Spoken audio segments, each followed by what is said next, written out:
만약에 우리가 선물을 금액과 상관없이 받고 싶다면 우리는 뭘 받고 싶을까요? 많은 생각과 많은 필요가 있겠죠. 그런데 실제로 이러한 것들을 제가 좀 소개하고자 해요. 토크쇼의 여왕이었던 오프라 윈프리가 방청객들에게 신형 차량을 선물해서 아주 통큰 기부를 한 것이 화제된 적이 있습니다. 2010년 11월 22일 날 그 오프라 윈프리 쇼에 참석한 방청객 275명이 조그마한 이 상자를 받았어요. 그래서 하는 얘기가, 여러분 이 상자 속에 누군가에게는 지금 저 폭스바겐 이번 나올 최신형 모델 저를 경품 받을 수 있는 열쇠가 있습니다.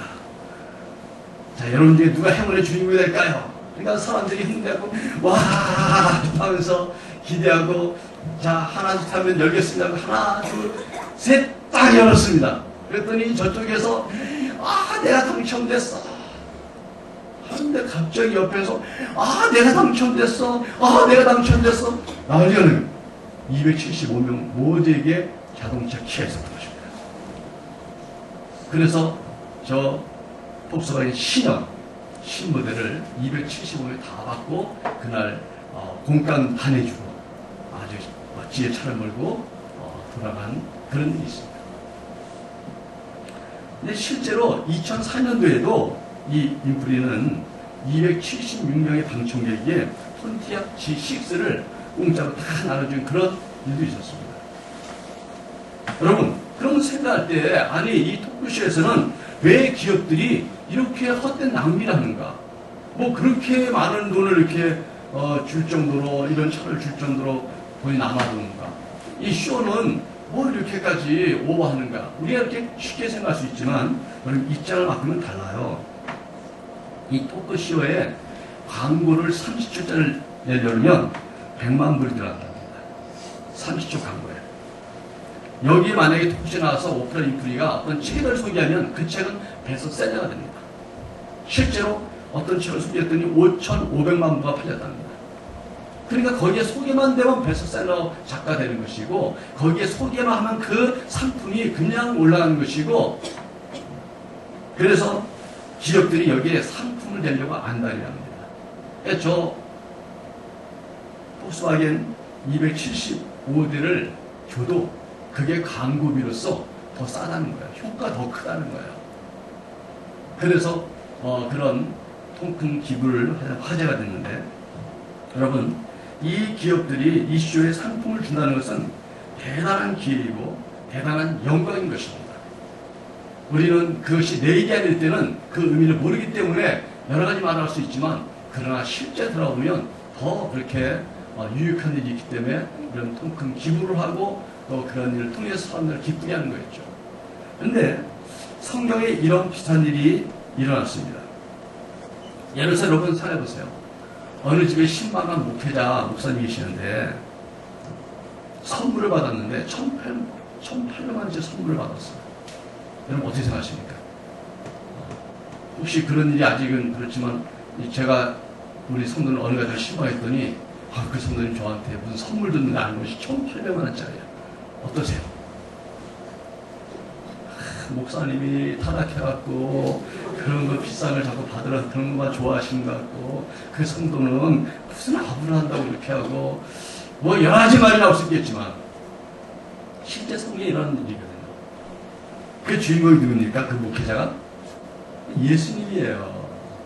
예수님이 베다니에 그 시몬의 집에 신방을 하신 거죠. 초대를 받아갔어요. 그래서 한참 분위기에 무르있는데 갑자기 한 여인이 나타나서 예수님 앞에 와서 제가 향유를 발라드리겠습니다 하는데, 이 향유가 딱 보기만 해도 좀 비싼 건데, 제가 그 성경에 나온 것을 보니까 300데나리온이 나왔더라고요. 가격이 1데나리온이 하루 품삯이거든요. 그러면 요즘에 하루에 한 6만 원만 잡읍시다. 6만 원 품삯이라 하더라도 300일이면 1,800만 원이에요. 그 향유를 가지고 와서 그 꼭지를 딱 이게 돌리는 게 아니거든요. 그러니까 그걸 깨트렸다는 표현하고 있어요, 성경에는. 그래서 꼭지를 딱 딴 겁니다. 그래서 예수님 머리에 바르고 발도 바르고 온 집안에 그 막 향수가 쫙 퍼지는 거죠. 그런데 이러한 일이 생겼는데 막상 그 일이 터졌을 때 그 주변의 사람들의 반응은 어땠는가? 그 반응을 보면 사람들이 별 좋은 반응을 보이지 않았습니다. 오늘 우리가 읽은 본문을 한번 볼까요? 4절을 보니까 사람들이 어떻게 반응했는가? 어떤 사람들이 화를 내어 서로 말하되 어찌하여 이 향유를 허비하는가? 화를 냈습니다. 그것도 참석자가 아니라 사실은 제자들이었습니다. 예수님의 제자들이 화를 낸 거예요. 제가 신방 가서 1,800원짜리 향수 받았더니 옆에는 막 장로님 화를 내시는 거죠. 어떻게 이렇게 목사님이 이런 비싼 걸 줄 수 있냐고. 우리 위에 가난한 아무개를 줘야 되는데 이런 식이 되는 거죠. 그랬더니 장로님이 그랬더니 옆에 안수사님 덩달아서 목사님 정신 차리세요. 성도님 정신 차리세요. 이렇게 되는 거죠. 화를 냈다는 거죠. 이 문제로 인해서 분위기가 아주 험악해졌습니다. 그런데 정작 이 일을 당한 예수님은 뭐라 말씀하시냐니까 6절에 보니까 예수께서 이르시되 가만둬라. 너희가 어찌해서 그를 괴롭지 않느냐. 괴롭지 않느냐. 그가 나에게 좋은 일을 했느니라. 야, 예수님이 아주 뻔뻔스러워요. 그걸 받으면 아유 이렇게 비싼 걸 해. 아니 아껴 그만 뭐 이래 되는데 가만둬라. 다 붙도록. 왜 괴롭게 하냐. 나한테 좋은 일 하고 있는데. 아, 예수님이 얼마나 천만 것을 이렇게 다 받아 누리고 그를 그냥 좋아하는지. 아이 예수님한테 그런 표현하면 이게 좀 방송용 안 되는 거지만 철이 없으신 건지 생각이 없으신 건지 뭔가 우리가 일상적으로 생각할 때 예수님이 그렇게 하셨어요. 그럼 여러분 이 사건에 대해서 한번 우리가 결말을 보면 이 여인은 예수님의 칭찬을 들었습니다. 그뿐 아니라 특혜를 받았는데 뭐라고 말씀하셨냐면 복음이 전파되는 곳마다 이 여자가 행한 일이 함께 전파되리라 하는 엄청난 특혜를 받았어요. 여기서 일이 복음이 전파되는 곳마다 이 여인이 행한 일들을 같이 전파된다는 거예요. 이런 엄청난 특혜를 받았어요. 그렇다면 여러분 그럼 거기서 제자들이 화를 내면서 이 가난한 사람의 줄 거를 이렇게 낭비하는가 한 그런 제자의 의견은 잘못된 것인가? 사실은 잘못된 건 아니에요. 왜냐하면 정말로 예수님을 따라다니는 많은 사람들이 가난한 사람이 많았습니다. 어려운 사람이 많았습니다. 질병에 걸려서 모든 재산을 탕진하고 병고침마다 따르는 사람이 있었고 또 힘들고 어려운 가운데서 소망을 찾고 예수의 말씀을 들으면서 희망을 찾는 사람이 많았었죠. 그리고 그 당시의 사회적인 배경도 가난한 사람이 많았습니다. 이런 가난한 사람이 많던 이러한 분위기에 예수님께서 왜 이런 말씀과 이런 행동을 하셨는가? 사실 제자들은 이러한 상황을 생각해 본 적이 없었죠. 그리고 다른 관점 보면 제자들의 의견도 일리가 있죠. 도리어 예수님이 좀 억지를 부린 것처럼 보이는 것이죠. 그렇다면 여러분 우리가 결론을 들어서 예수님은 정말 왜 이런 말씀하셨고 예수님 말씀한 의도는 무엇인가 그걸 우리가 좀 봐야 되겠습니다. 그 이유는 7절에 볼 수 있습니다. 7절에 보니까 같이 한번 읽어볼까요? 시작. 가난한 자들은 항상 너희와 함께 있으니 아무 때라도 원하는 대로 도울 수 있거니와 나는 너희와 항상 함께 있지 아니하리라. 이렇게 말씀하셨습니다.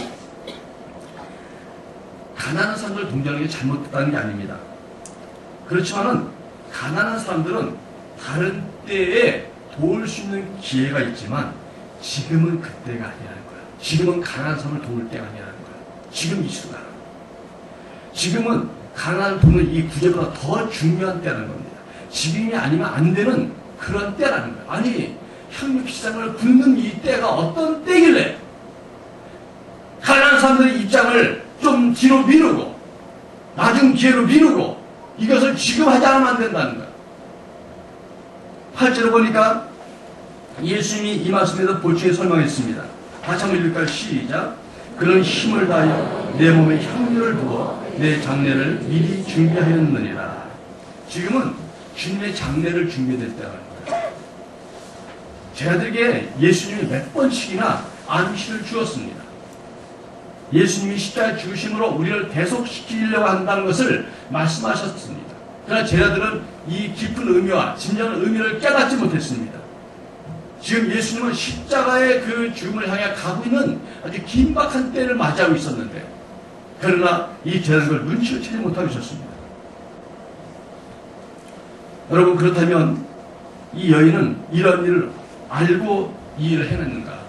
아니면 우연히 행한 것인가?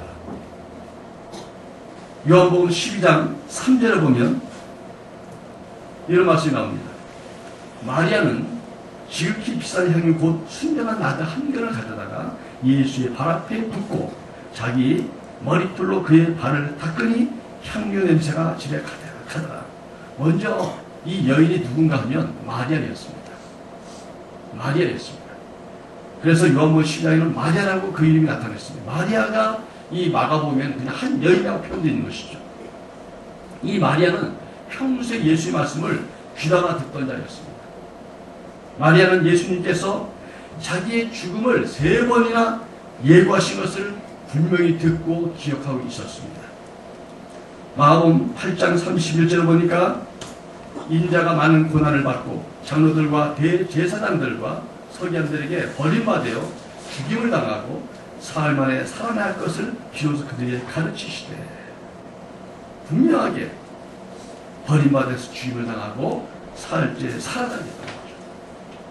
이게 한 번이 아닙니다. 마가복음 9장 31절에도, 마가복음 10장 33절에도 다른 장소, 다른 시간대에 같은 말씀들을 3번에 반복했다는 것이죠. 그러던 중에 예수님께서 이 마리아의 집에 오신 거예요.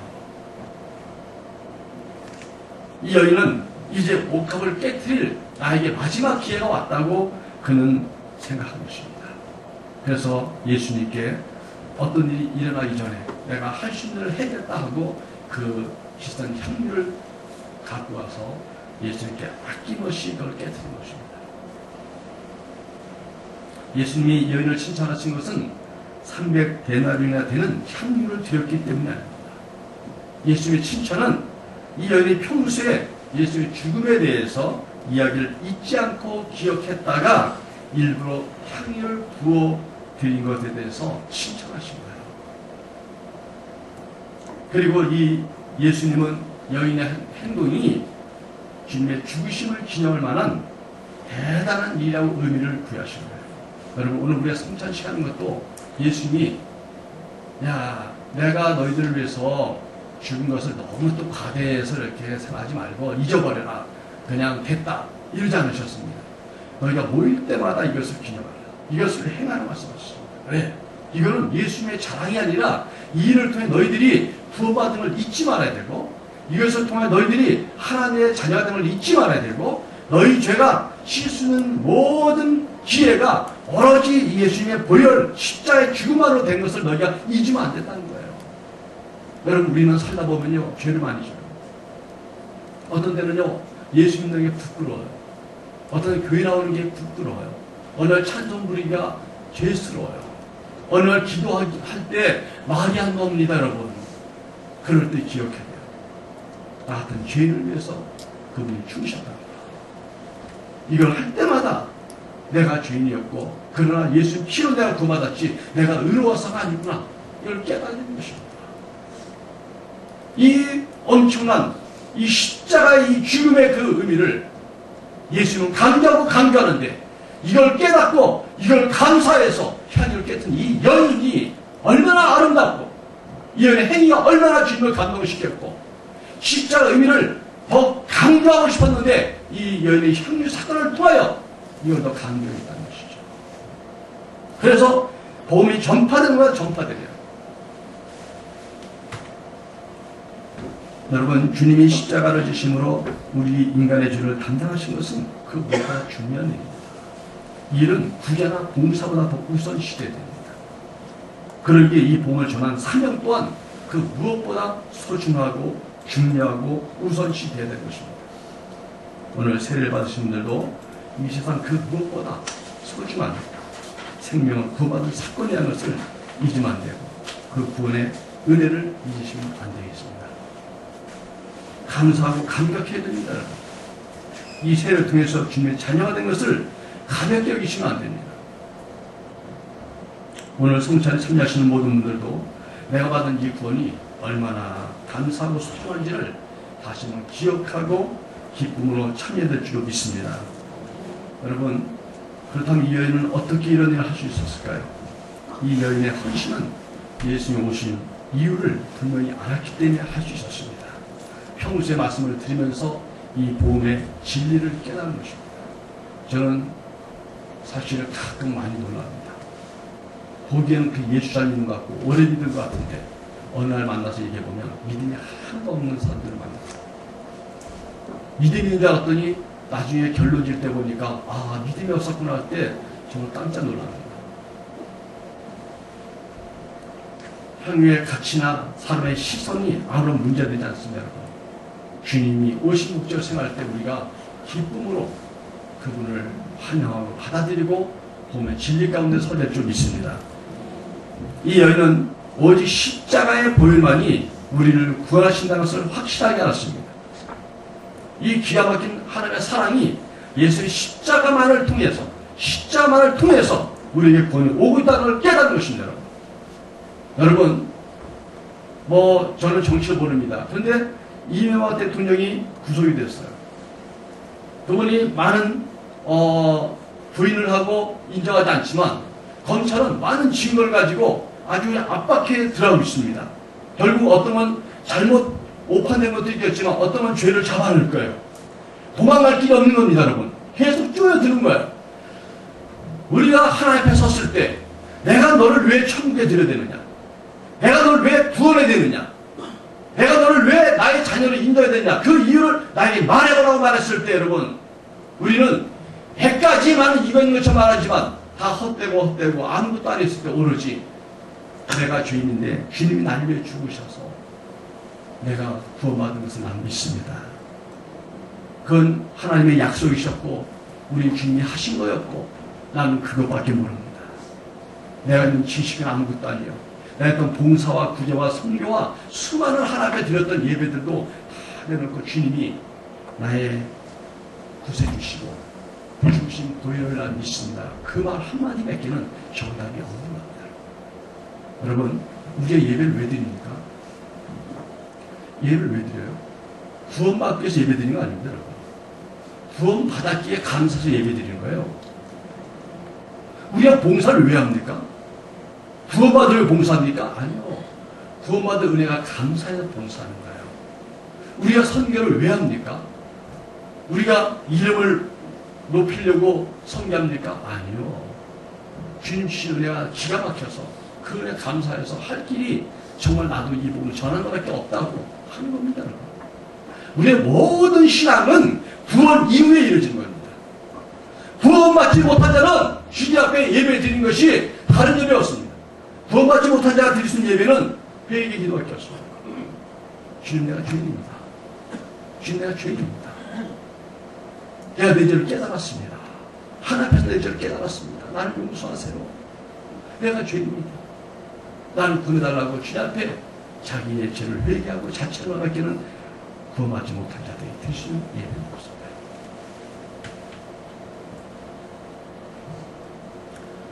봉사도 마찬가지고 성교도 마찬가지입니다. 봉사하고 자랑할 필요 없어요. 왜? 받은 애가 너무 커서 그 중에 조금 돌려드린 건데 그거는 비교할 수가 없는 거예요. 여러분, 태양과 반딧불을 비교할 수 있어요? 비교할 수 없습니다. 우리가 하는 행위는 반딧불 같은 거예요. 주님의 은혜는 태양과 같습니다. 그렇기 때문에 주님 안에서 이루어진 모든 건 구원받은 이후에 이루어집니다. 그러므로 우리가 주님께 감사해야 되고 감격해야 되고 또 이런 성탄이 할 때마다 다시 한번 내 자신이 누구였는지 깨닫고 주님 앞에 자양을 얻는 것입니다. 그래서 오늘 우리 성탄 시간 때는 같이 기도하고 할 필요가 있어요. 왜? 또 살면서 또 부족하고 죄진 거 있잖아요. 그런 거 다 회개하고 또 주님께 거룩하게 받아야죠. 이거를 안 받으면 구원 못 받는 게 아닙니다. 그러나 우리가 살면서 지은 죄들을 다시 한번 털어버릴 필요가 있는 거예요. 여러분, 어떤 걸 찾아갑니다.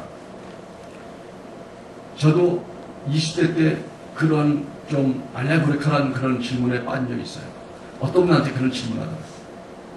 지금 성찬절에 참여해서 죄를 회개하고 예수님의 그 보혈을 의미하는 포도주를 마시고 거룩해졌어요. 거룩해졌어요. 근데 예배 마치고 나가는 길에 어떤 왼수를 만나갖고 같이 치고받고 싸우면서 욕도 막 하고 죄를 졌어요. 그리고 화가 나고 씩씩거리고 가다가 교통사고를 죽었대. 이 사람 천국 가냐 지옥 가냐 하더라고. 회개할 기회를 얻지 못하고 그냥 싸우고 욕하다가 죽었다는 거지. 한마디로 씩씩을 하다가. 여러분 어떻게 생각하세요? 지옥 가요 천국 가요?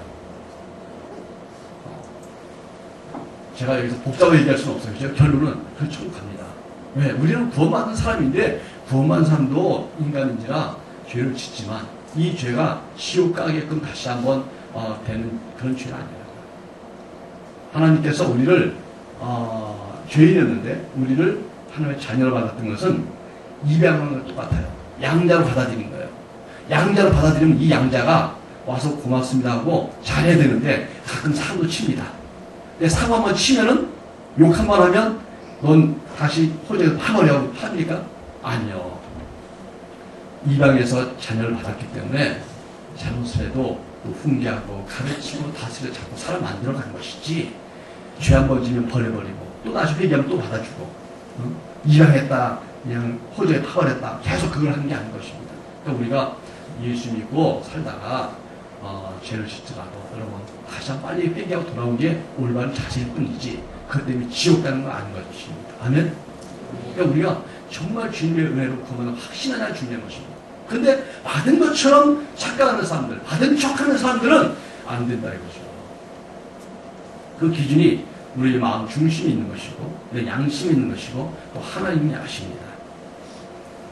그래서 여러분 이 여인은 십자가 보혈만이 주님을 우리를 구한다는 확실하게 알았기 때문에 했다는 것이죠. 그리고 이 여인은 예수님 은혜에 감격했어요. 감사했어요. 그래서 그 마음이 충만해서 예수님의 그 중심을 들을 때마다 가슴이 답답하고 내가 예수님을 무엇을 해드릴까 하는 그런 마음으로 기대하고 뭔가 염두에 두고 있다가 이때다 내가 이걸 해드리면 가장 좋겠구나 하고 아낌없이 기회를 놓지 않고 왔다는 것이죠.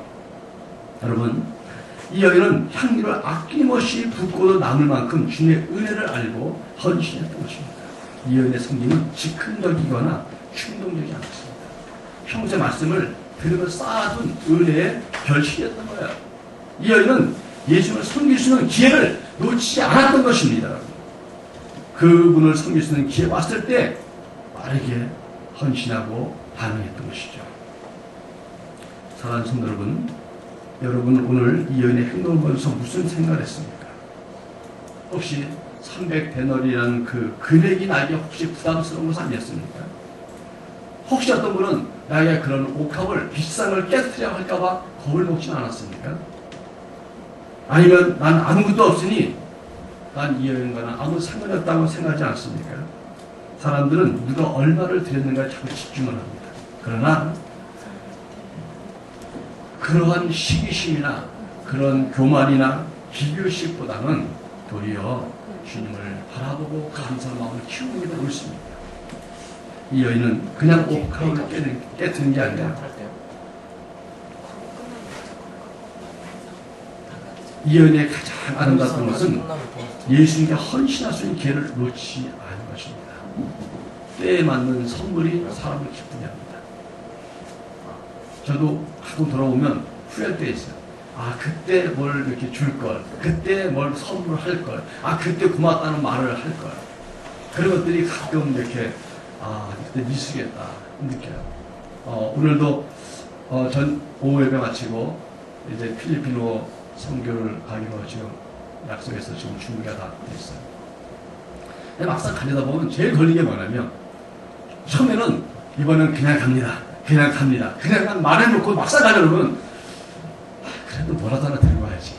그 생각이 났는데 들고 갈 수 있는 마땅한 게 없는 거예요. 마땅한 게. 왜? 선교사가 한국 사람이니까 한국도 웬만하면 다 있어요. 그 사람 줄 걸 뭘 줘야 된다. 그래서 진짜 이번에 그냥 가게 됐어요. 거기 또 한국 지사님 한 분이 계셔요. 가면은 그냥 그렇게 잘 섬기고 자기 집을 내주고 식사를 한국에 그만큼 잘 먹어본 적이 없어요. 이번에 또 뭘 하는데 진짜 줄 게 없더라고요. 정말 그냥 가기로 했어요. 그래서 이번은 철판 깔고 가자. 근데 한 아이디어가 생겼어. 그 선교사 자녀들이 둘 있잖아요. 20살짜리, 13살짜리. 그래서 얘들 또 뭘 줄까? 또 생각해보니까 걔들이 좀 만만하더라고. 어? 어른들은 진짜 줄 게 없잖아요. 가면 뭐 다 있는 거예요. 그래서 얘들한테는 제가 보니까 애들은 용돈이 제일 좋은 것 같아요. 용돈. 응? 용돈을 이렇게 한국이나 필리핀 똑같은 것 같아요. 용돈. 그리고 또 하나는 제가 아이디어를 냈어요. 어제 우리 예수한테 부탁을 해갖고, 야, 네가 제일 맛있게 생각하는 과자 2, 3만 원씩 사와라. 과자가 최고지. 그래서 거기 가면 한국 과자 그렇게 맛있는 거거든요. 그들이 문제는 정말 한국의 과자는 오면 먹지만은 또 이상해 있죠. 한국 오면 그게 별 맛이 없어요. 한국에 맛이 없습니다. 근데 외국 가면 또 한국 과자가 저희가 그래도 그래서 과자를 지금 싸놨어요. 이번에는 용돈과 과자로 미루려고. 왜냐면 가서 막상 이렇게 하면 너무 아쉬운 거야. 뭘 하나 가져올 걸. 조금은 신경 쓸 걸. 뭐 없었나 봐. 이런 생각이 들더라고요. 그러니까 때에 맞는, 기회에 놓치지 않는. 나중에 좀 무슨 소리겠어요. 한국 왔을 때. 이 여인의 지혜는 정말 예수님 섬길 수 있는 기회 왔을 때 그걸 놓치지 않았다는 것이죠. 여러분, 우리는 평소 예수님 말씀에 어떻게 반응하십니까? 자주 듣는 말씀이기 때문에 그냥 소리 여기는 것은 아닙니까? 또 말씀에 대한 반응에 대해서도 내 신앙의 정도를 나타낼 수 있습니다. 우리는 감동을 많이 받을 수 있지만 감동에 따른 행동을 실행하지 못할 때가 많이 있습니다. 정말 중요한 건 우리는 적습니다. 저도 계속 메모합니다. 사진을 찍어버립니다. 요즘은 핸드폰 중에 그걸 찍어요. 이거. 책도 살짝 있으면 찍어놔. 그래갖고 나중에 출근하고. 중요한 거는 우리가 놓치지 않아야 되죠. 하나님 말씀에 대해서도 여러분 정말 반응하신 여러분들의 주를 축원합니다. 성찬에 참여해서 마음을 깨끗게 하는 건 중요하지만 오늘 받은 은혜를 가지고 세상에 나가서 그리스도께 사는 게 중요한 거죠. 살아있는 신앙은 반드시 말씀을 들은 대로 반응하게 돼 있는 거예요. 옥합을 주저없이 깨뜨릴 수 있는 게 정말 신앙인 거예요. 신앙이 없다면 달걀 하나도 깨뜨릴 수 없는 거예요, 여러분. 예수님은 나를 위해서, 우리를 위해서 옥합과는 비교도 할 수 없는 당신의 전부를 깨뜨렸습니다. 예수님은 나를 위해서 주저함도 없고 망설임도 없이 자신을 깨뜨렸습니다. 나는 이 고난주간이 참 사실 힘들어요. 뭘 하는 거 아닌데 말씀만 이렇게 묵상해도 힘들어요, 사실. 근데 감동되는 게 예수님이 그 겟세마네 동산에서 기도를 마치고 잡히셨습니다. 그리고 십자가에 죽으신 그 순간까지 간 여정이 너무나 처절하고 고통스럽습니다.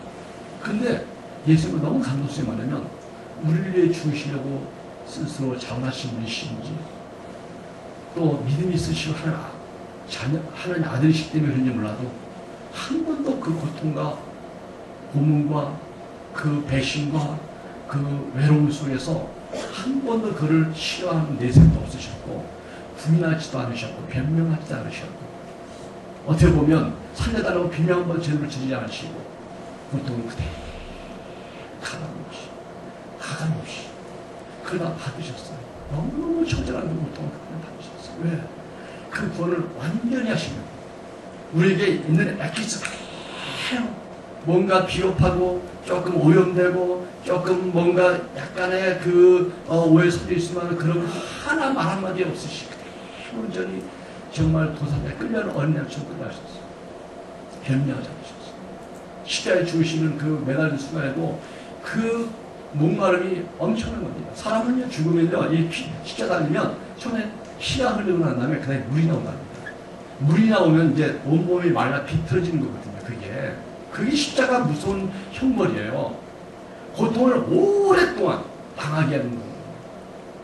완전 몸이 말라 비틀어진 고통을. 근데 그 고통 속에 죄인들이 너무 고통스러우면 그 당시에 풍습이 갈대에다가 폐응이라고 스펀지 같은 거에다가 그 신포도주, 복주를 이렇게 해갖고 해주면 이 죄수들이 그걸 입에 해갖고 좀 마취 증상을 좀 일으키라고 마취 조금이라도 고통을 덜으라고 그걸 해주는 그런 게 있었는데 그걸 이렇게 줬더니 예수님께서 이렇게 느낌이 포도주니까 거부하셨다는 거예요. 당신 우리를 위해서 한치도 물렀으면 없었습니다. 당신을 깨뜨리신 모든 걸 깨뜨려 버리셨습니다. 십자가에서 온 마음과 힘을 다해서 한글을 전진한 주님은 이미 겟세마네 동산에서부터 자신의 땀방울이 핏방울이 되어 있었습니다. 물러설 계획도 없었고 오직 자신의 죽음으로 구원의 문을 열고자 했던 것입니다. 여러분, 우리는 사랑하는 사람의 최치를 기억합니다. 우리는 사랑과의 접촉했던 그 기쁨으로 살아갑니다. 자녀를 깨어날 때 그 보드란 살결, 그 사랑스러운 간축과 냄새를 잊지 못하고 우리는 한평생을 살아갑니다. 그리고 그 자녀를 사랑하는 것이죠.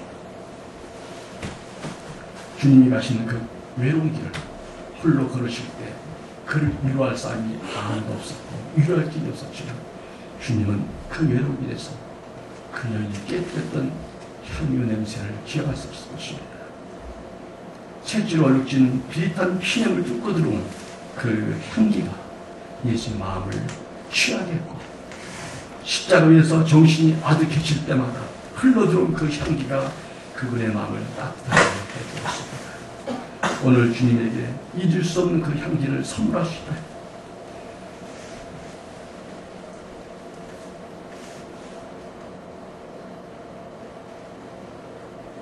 주님의 그 십자가의 무서운 고통 속에서 한가닥 미소를 지을 수 있는 사랑의 추억을 드릴 수 있다면 그 대가가 무엇이든 우리는 취하지 말아야 됩니다.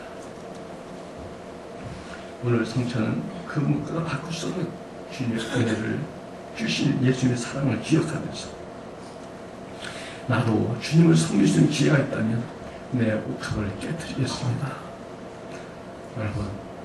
여러분 마음으로 오늘 결단하세요. 여러분 중에도 자신을 위해서라면 오늘 당장 죽어야 된다면 죽겠다는 사람인 것처럼 오늘 주님을 위해서라도 내가 그걸 깨뜨렸다는 결단하신다면 주님께서 크게 기뻐하시고 또 성찬의 기쁨을 참여할 때마다 주님의 위로가 여러분 가운데 넘칠 줄 믿습니다.